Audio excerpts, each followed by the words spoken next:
This is Apple's iPad. This is the brand new one that was announced like almost 3 weeks ago at this point, and came out nearly 2 weeks ago. And I've been using it for about 2 weeks, a little shorter because I'm recording this early because I have to bring it back within 2 weeks to get my money back. But don't let that deter you from this iPad yet. Today, we're going to be talking about Apple's most popular iPad model, how it performs, as well as its place in the current Apple ecosystem. Let's begin. So let's start with a quick rundown of what's new. Nothing. Well, not really. But the differences between this year's model and last year's model, and pretty sure the year before that, even for that matter, very, very small. The most noticeable difference is actually with this color, the silver. It's got black bezels. That's the most noticeable difference, is there's no more white bezels. And there's also no more gold color, which I'm still very upset about. But every other change is internal. The specs got a bit of a boost, the front camera got a bit of a boost, the display got a little bit of a boost. So let's start with the spec. Inside this thing is the same 3 gigs of RAM for the past couple of years, but it's paired with the A13 Bionic, and that's the same chip that you can find in the iPhone 11, 11 Pro, 11 Pro Max, and my iPhone SE up there. So it's not a slouch. It's a pretty decent chip. It's definitely going to do this iPad very good for very many years to come. The chip in this is only like 2 years old. It's more than enough for this. The camera, front-facing, well, not this one. This one. This camera's been upgraded. It is now an ultra-wide camera, 122 degrees field of view, and with that ultra-wide, it enables center stage. I yanked this straight out of the iPad Pro. It basically will use the extra framing from the ultra-wide to make sure that you're always in the center of focus, and like FaceTime, Zoom, that kind of stuff, which is an absolutely incredible feature for this iPad, given where Apple's targeting this. And we'll talk about that in a couple minutes. And then the display change is, well, nothing really, except it now supports True Tone. It's the same aspect ratio, same size, same pixel density, same resolution. Everything's the same, except now it supports True Tone. So whites will be a little more tone matched to your surroundings. Instead of just being a harsh white by default, they'll get a little warmer, a little cooler, depending on what's around you. I know a lot of people aren't super big fans of that. I personally do use it, but I do turn it off on like my iMac or whatever, because I want color accuracy. And that's about it. That's really about it that's changed. It's still Wi-Fi 5, it's still 4G if you get the cellular one. There's no 5G. As I said in my last video talking about this, it's the same beast. It's a different animal, but the same beast. It's new, there's some things changed about it.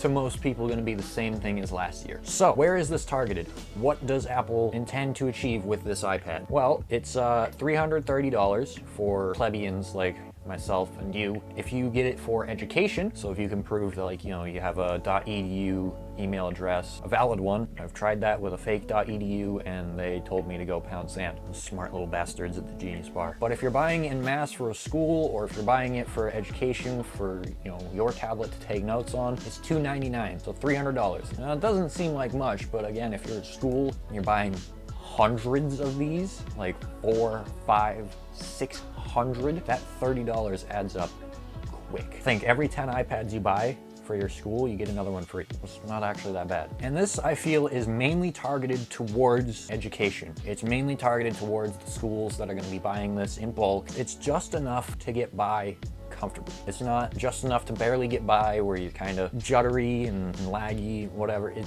It's not bad, but it's also not incredible. It's that nice little middle ground where it's like, yeah, this is all right. So I think you're gonna see this a lot in schools once, you know, they decide to upgrade, or the grants that they have for current iPads run out. These are going to be everywhere, and I believe that this is still going to be Apple's most popular iPad. However, not everything about this iPad is sunshine and roses, because, quite frankly, if you look at it in today's iPad lineup and most of Apple's ecosystem in general, it's very dated. Like, this thing just came out less than 14 days ago. It doesn't look like it belongs. And to prove that, let me just do a quick little comparison, right? This is just the iPad. This is Apple's cheap entry-level iPad that is currently bugging out because my dock is on the wrong side. Great job, iOS 15. And you know, it doesn't look terrible. It looks like pretty much every other iPad that's followed the name of iPad. But there's other iPads out there. There are iPads with bigger screens, smaller screens, different features. Let me pull out a couple of them right now. So this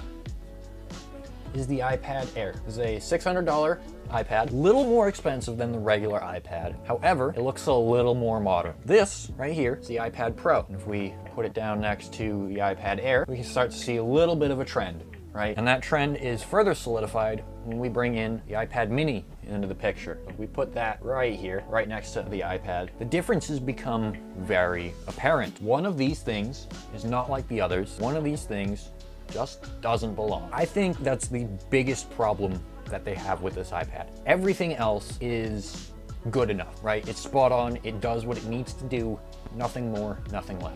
But it's perfect for what it needs to do. However, in Apple's current lineup, it just doesn't belong. And that's because every other iPad has adopted this look. You know, the uniform bezel all the way around, squared off edges, even tap to wake. Tap to wake is a thing that this iPad doesn't have, but the other three do. So tap to wake doesn't work.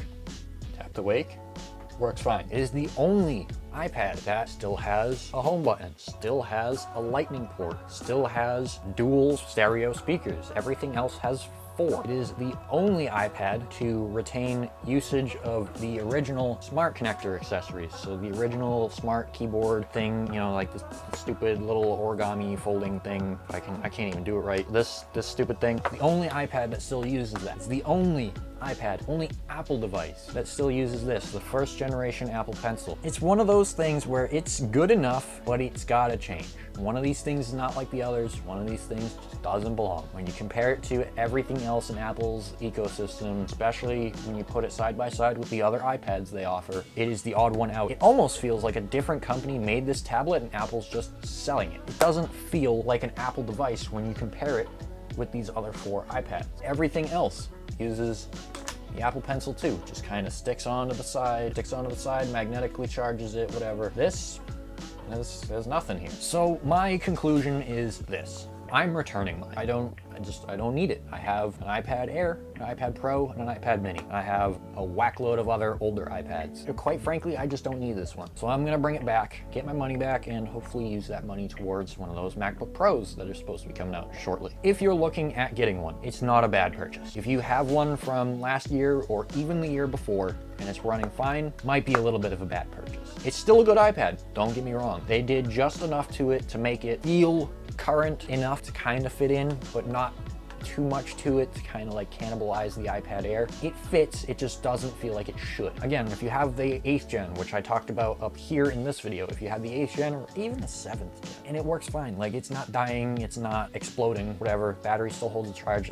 If that one works, you probably don't need this new one. If you're a school, you know, you're the IT head, and you're looking into getting these, I know my elementary school down the street, I believe, is still rocking iPad Air 2s. So Scotty, if you're watching this, that's not a bad idea for this, because I know you sure as shit ain't gonna get the kids iPad Pros. This right here is a solid upgrade for any iPad older than like 3 years. I'm not keeping mine, I'm bringing mine back, I'm putting that towards something else for you guys. But if you're looking into one, it's really not a bad consideration.